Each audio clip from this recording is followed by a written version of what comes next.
Friends, మీ అందరికీ కూడా శుభం జరగాలని కోరుకుంటూ భోగభాగ్యాలు ప్రసాదించే భోగి పండుగ శుభాకాంక్షలతో మరో కొత్త వీడియోతో మీ ముందుకు వచ్చేసిందండి మన ఛానల్. ఈరోజు మనం ఈ వీడియోలో 2025వ సంవత్సరంలో భోగి పండుగ ఏ రోజు వస్తుంది, ఈ భోగి పండుగ రోజు పిల్లలకు భోగి పళ్ళు ఎలా పోయాలి, ఎప్పుడు ఏ సమయంలో పోయాలి, అసలు ఎందుకు పోస్తారు, దాని వెనుక ఉన్న విశిష్టత, ఫలితాలు, ముందుగా ఎవరు భోగి పళ్ళు పోయాలి, ముఖ్యంగా ఈరోజు ఏమి చేయాలి, భోగి స్నానం, భోగి మంటలు ఎందుకు వేస్తారు, భోగి పండుగకు సంబంధించి అన్ని విషయాలు కూడా ఈ వీడియోలో చూద్దాము ఫ్రెండ్స్. శ్రీ క్రోధినామ సంవత్సరం 2025వ సంవత్సరంలో జనవరి 13వ తేదీ సోమవారం రోజు మనకి భోగి పండుగ వస్తుంది.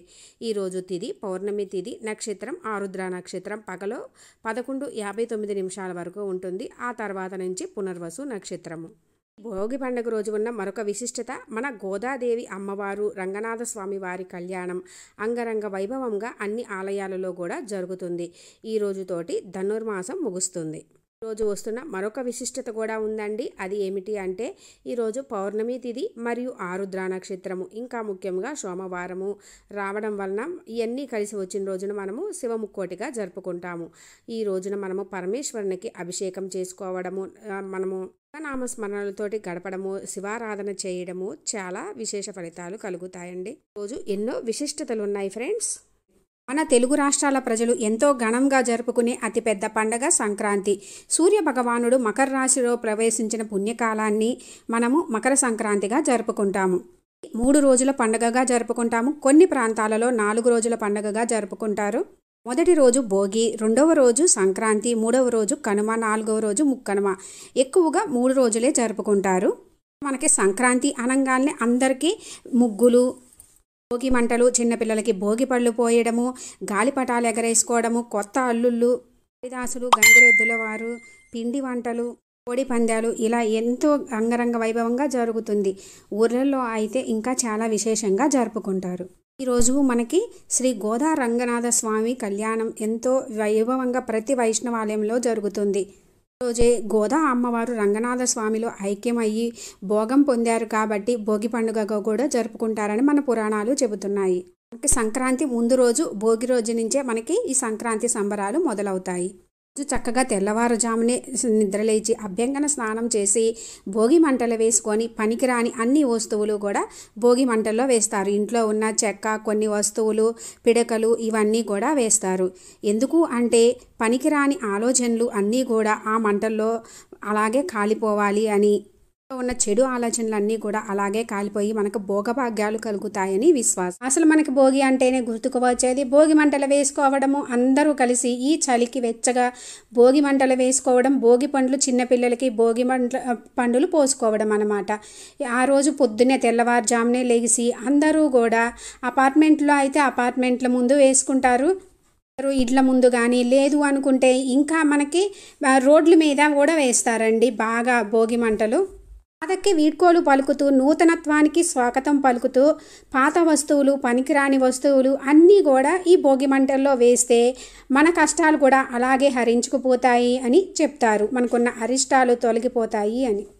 పిల్లలకి భోగి పళ్ళు ఎలా పోస్తారు ఇప్పుడు చెప్తాను ఫ్రెండ్స్. మామూలుగా పిల్లలకి బేసి సంఖ్యలో అంటే 1, 3, 5, 9, 11 అలా ఉన్న సంఖ్యలోనే మొదలు పెట్టాలి.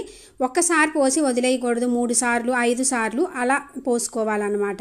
భోగి పండ్లు ఎలా తయారు చేసుకోవాలంటే, భోగి పళ్ళు అంటే రేగి పళ్ళల్లో బంతి పువ్వులు, చెరుకు ముక్కలు, చిల్లర నాణ్యాలు కలుపుతారు. అక్షింతలు కూడా పక్కన విడిగా కలుపుకొని ఉంచుకోవాలి. కొందరు అయితే శనగలు కూడా కలుపుతారు.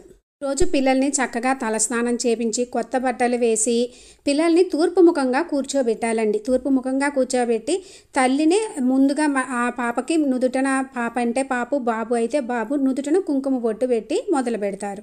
ముందుగా భోగి పళ్ళను తల్లి పోస్తుందండి. తల్లి పోసిన తర్వాతనే మిగిలిన వాళ్ళు పోయాలంట.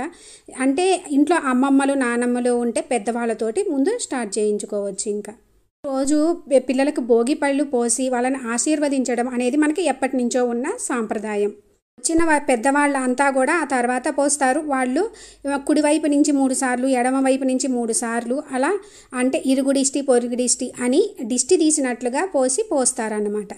బంతి పువ్వులు క్రిమికీటకాలని దూరంగా ఉంచుతాయి. రేగి పళ్ళల్లో సి విటమిన్ ఎక్కువగా ఉంటుంది. పిల్లల్లో రోగనిరోధక శక్తి పెరగడానికి అంటే వాళ్ళు అట్లా పోస్తూ ఉంటాయి, పడుతూ ఉంటే వాళ్ళకు కూడా తినాలని ఇంట్రెస్ట్ వచ్చి తింటారు. అందుకు వాళ్ళకు కూడా తింటే రోగనిరోధక శక్తి పెరుగుతుంది. మన పెద్దవాళ్ళు పెట్టిన ఈ పండుగలు ఆచారాలు ఏవైనా సరే వాటి వెనుక ఆరోగ్యం ఇలా ఎన్నో ప్రయోజనాలు ఉన్నాయి కాబట్టి వాటిని కొట్టిపారేయకుండా వీలైనంత వరకు కూడా మనము పాటిస్తే మంచిది. ఐదుగులుగా 3 లేదా 5, 9, 11 ఇలా పిలుచుకోవచ్చు. ఎక్కువగా 12 సంవత్సరాల లోపు పిల్లలకు మాత్రమే పోస్తారండి ఈ రేగిపళ్ళని.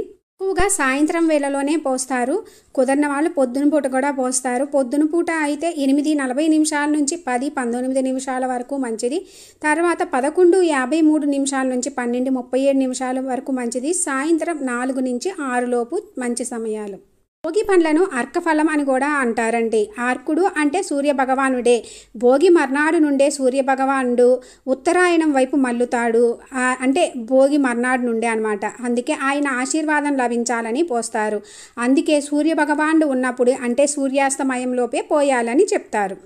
రేగి పళ్ళను పిల్లల తల మీద పోయడం వల్ల శ్రీమన్నారాయణుని దివ్యాశీస్సు లభిస్తాయని భావిస్తారు. భోగి పండ్లు పోయడం వలన పిల్లల మీద ఉన్న చెడు దృష్టి తొలగిపోతుంది. తలపై భాగంలో బ్రహ్మరంధ్రం ఉంటుంది. భోగి పండ్లను పోసి దాన్ని ప్రేరేపితం చేస్తే పిల్లల్లో జ్ఞానం పెరుగుతుంది. అంటే పిల్లల్లో వ్యాధి నిరోధక శక్తి కూడా తక్కువగా ఉంటుంది. ఇలా రేగిపళ్ళు పోస్తే వాళ్ళల్లో ఈ జ్ఞానం కూడా పెరుగుతుంది అని చెప్తారు. వ్యాధి నిరోధక శక్తి కూడా. రేగి పండ్లను బదరీ ఫలం కూడా అని పిలుస్తారు. శివుణ్ణి ప్రసన్నం చేసుకోవడానికి శ్రీమన్నారాయణుడు బదరికావనంలో ఘోర తపస్సు చేశారట. ఆ సమయంలో దేవతలు వారి తలల మీద బదరీ ఫలాలను కురిపించారని చెబుతారు. ఆనాటి సంఘటనకు ప్రత్యేకగా పిల్లలను శ్రీమన్నారాయణుడిగా భావించి భోగి పండ్లను పోసే సాంప్రదాయం కూడా వచ్చిందని చెప్తారు. అప్పుడే ఆ శ్రీ మహావిష్ణువు కూడా ఆ బదరీ ఫలాలను తినే తపస్సు కొనసాగించారని, దేవునికే ప్రీతిపాత్రమైన ఈ పండ్లను పిల్లలపై పోస్తే సాక్షాత్ ఆ శ్రీమన్నారాయణ అనుగ్రహము లభిస్తుందని పెద్దల నమ్మకం. పెద్దవాళ్ళందరూ పోసిన తర్వాత ఆ తర్వాత పిల్లలు కూడా పెద్ద పిల్లలందరూ కూడా పోస్తారండి. ఈ పండ్లు పోసాక పిల్లలకు ఆఖరికి తప్పకుండా హారతి ఇచ్చి హారతి పాట పాడాలి. ఇది సాంప్రదాయం. భోగి పండగ చేద్దాము, రేగి పండ్లను పోద్దాము. భోగి పండుగ చేద్దాము, రేగి పండ్లను పోద్దాము. రేగి పండ్లే భోగి పండ్లు, భోగభాగ్యములు ఇచ్చే పండ్లు. రోజు తప్పకుండా ఇంటి ముంగిట రంగవల్లికలు వేసుకుంటారండి పొద్దున భోగి మంటలు అయిన తర్వాత. అది తప్పకుండా, ఎందుకంటే మనకి భోగి పండుగ రోజు భోగి కుండల ముగ్గులు వేసుకుంటాము. ఇంకా ఇంట్లో దీపారాధన చేసుకోవాలి. శ్రీమన్నారాయణునికి ఇంకా కృష్ణ భగవానుడికి చేసుకొని ఇంట్లో దీపం పెట్టిన తర్వాతనే భోగి పళ్ళు పోయడం మొదలు పెట్టాలి. ఇవి దిష్టి తీసినట్టు కాబట్టి కింద పడిన రేగి పండులను మాత్రం ఎవరు తినకూడదు. అవి మనం తీసుకువెళ్ళి ఇవన్నీ కూడా కింద పడిన పువ్వులు ఇవన్నీ కూడా కాలువలో కలపాలి.